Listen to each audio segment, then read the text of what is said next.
We're gonna get some pieces of this album. Try to see what happens.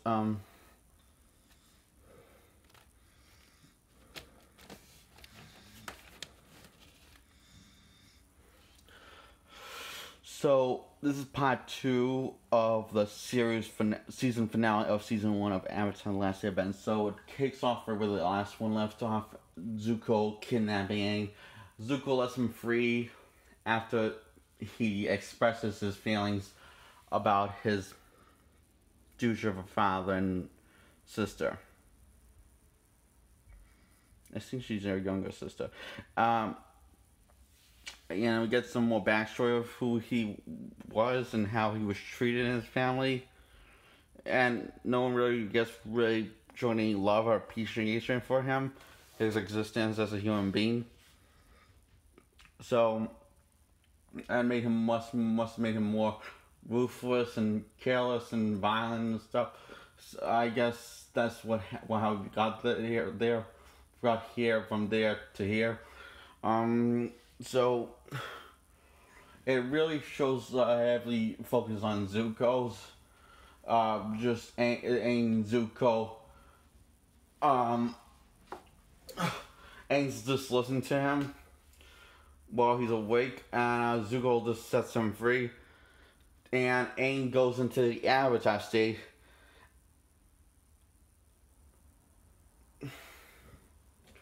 After these two spirit fishes get killed by General Zod. That's Star Trek. General Zhao. Uncle Iroh warns him about the consequences, and he doesn't care if the whole world becomes out of balance. If nature becomes out of balance, he doesn't care. He just wants more power over the water tribe to win this battle. He not even ends up losing, but he dies by Aang's hand when he's in the Avatar state by Aangzilla. And he turns into this waterbender creature where he just destroys everyone, he murders everyone, the army, and that's the last time we ever see Zhao after he gets slaughtered by Aang in the finale. Yeah. And Zuko fights General Zhao, and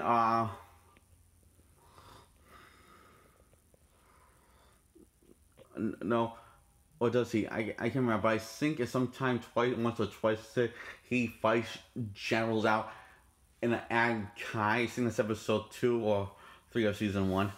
And he wins, and he decides not to kill him because because this builds respect for his character, of Zuko's character arc he's going through. So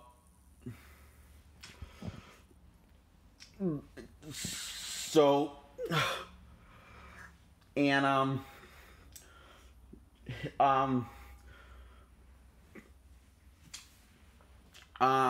Sokka's girlfriend sacrifices her life to save for the greater good after the fish get murdered by General Zhao's hand.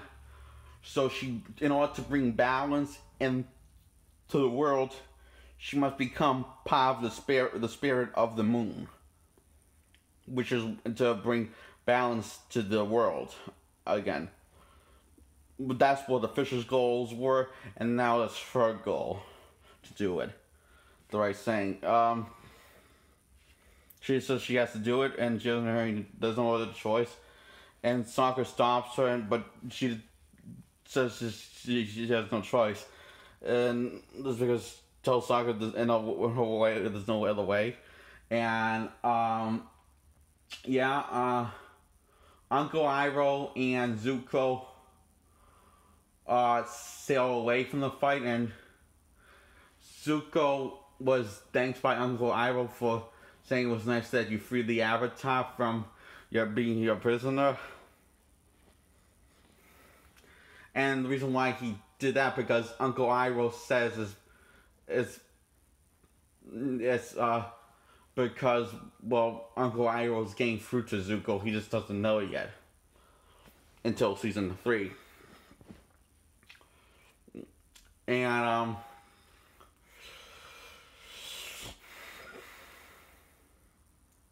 yeah. So then after all that crazy stuff, Aang and Katara go back to training by the master, which will be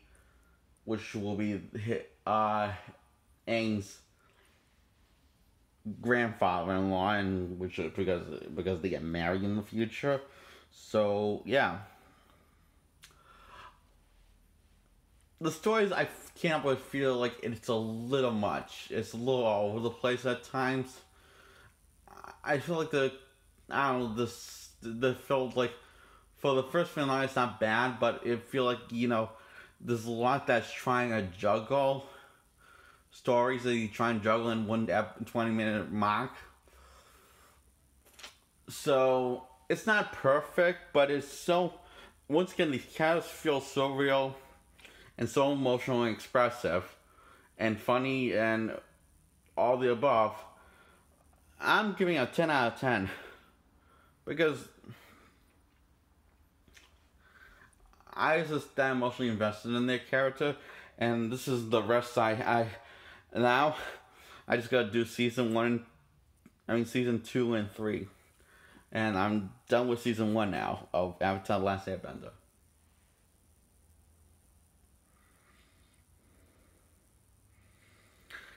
I'm fulfilling my promise. You and I, we never got to around this episode of season 1.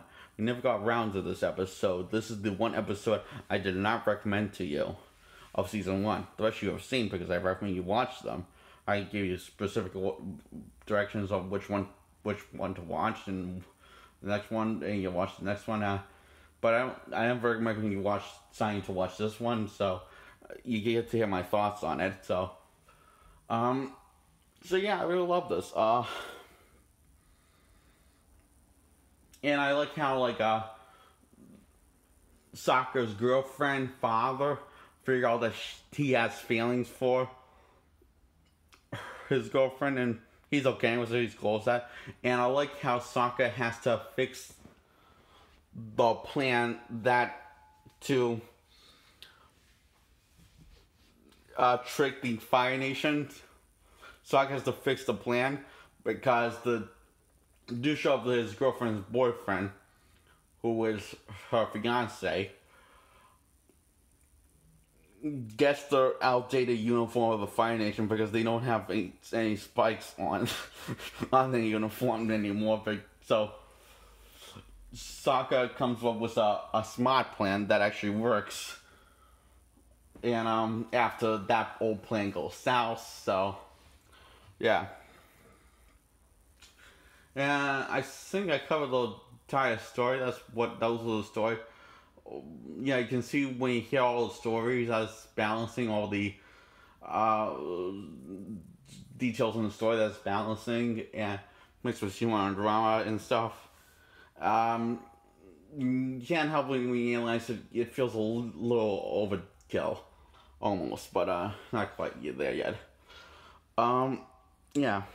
Oh, and then on season 2, Zuko's going to become a fugitive against the Fire Nation because Azula is coming. Zuko's sister, his little sister, is signed by her father to bring him the Avatar. That's Zuko's mission. So now they're going to have to race against it in season 2. Both need to bring the Avatar alive. So, because if he dies, then this is going to be another Avatar. Unless he dies in the Avatar state. Yeah, so. Yeah, and she gives this very evil, creepy look, like, when you see her, she's going to be trouble, and she doesn't disappoint in season 2. At all. Her and her friends. She assembles her girlfriends of his girlfriends to tag along with her. But that's a story on its own in season 2.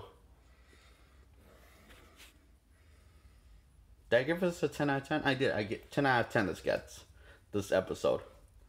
This finale of season 1.